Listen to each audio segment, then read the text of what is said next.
something wrong? His ties. Oh, Nick. Another stray coming in from the rain.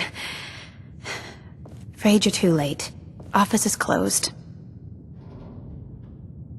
I know you must be busy, but I won't take much of your time, miss. It's important. You don't get it. The detective, he's gone. Missing. Nicky's missing. What has he gotten himself into this time? Don't worry, I can help. Tell me what happened. Nick was working a case.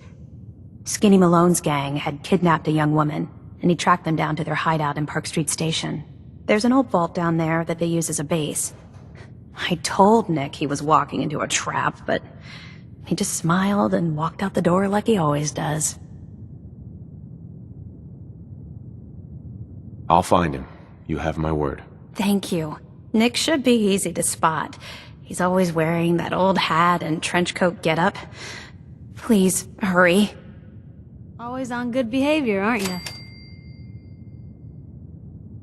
I try to be. Seems like you're doing better than trying.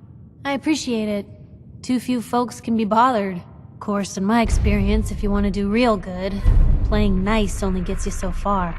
I mean, look at Diamond City. A place I've been trying to warn of real danger. But every issue I publish, all I hear is, "Oh, Piper, why don't you ever publish anything happy?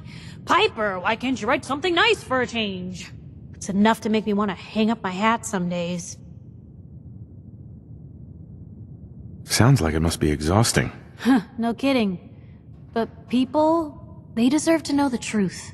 Sure, it can be scary, knowing what's really out there. A night doesn't go by, I'm not afraid some Institute drone will decide today's the day to pay old Piper and family a visit. But it's worth it, because I know the truth. That's what protects us. Absolutely. Couldn't agree more. How can you protect you and yours if you don't know what you're facing? Exactly. Most folks, though, they'd prefer a comforting lie. Not me. I've seen firsthand what the truth can do. My sister and I, we grew up way out in the Commonwealth. Tiny little settlement. Our dad, he was part of the local militia. Keeping the raiders off our backs and the mirelurks out of our latrines, as he'd describe it. Well, one day, our dad turns up dead. His captain, asshole named Mayburn, claims raiders must have gotten him on watch. Well, I didn't buy it. I start making inquiries. Turns out, the captain, he'd sold out. Thought he wasn't getting paid enough to babysit the town. He was gonna leave the gates open one night. Let a group of raiders sack the place and take a cut of the profits. My dad found out and was gonna turn Mayburn in, but Mayburn got to him first.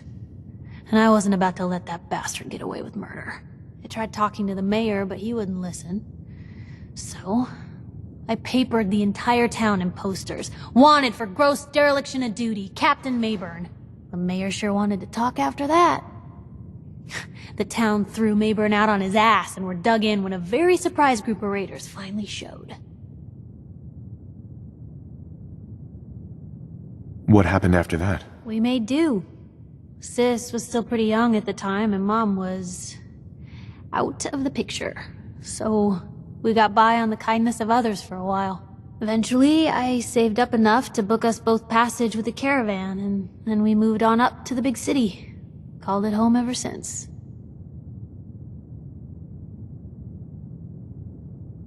I'm sorry about your dad. Thanks. It was hard after he was gone, but knowing that he died doing right, that's always made it easier. But hey, I'm sorry if I've been rambling. I just get fired up sometimes. It's just nice to talk to someone who actually seems to get it, you know? So, should we head out?